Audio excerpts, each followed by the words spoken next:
Setelah bercerai dengan komedian Sule, Natalie Holzer kini dikabarkan dekat dengan Frans Faisal, anak Haji Faisal.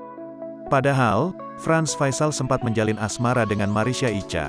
Terkait ini, Marisha Icha pun buka suara soal janda Sule dengan Frans Faisal itu. Kedekatan Natalie Holzer dan Frans Faisal langsung disorot, apalagi setelah keduanya kerap terlihat berdua.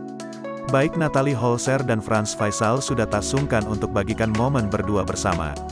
Marisha Icha sempat dikabarkan dekat dengan Frans Faisal sebelum Natalie Holzer. Kedekatan Marisha Icha dengan keluarga Frans Faisal juga sempat disorot.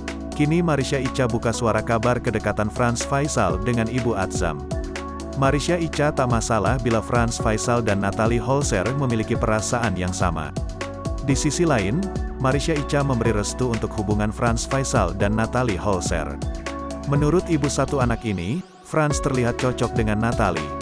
Dia punya perasaan dan Natalie punya perasaan, silakan aja lanjutin.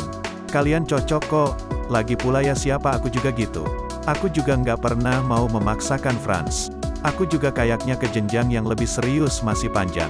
Natalie kalau suka sama Frans monggo silahkan, aku dukung gitu, jelasnya.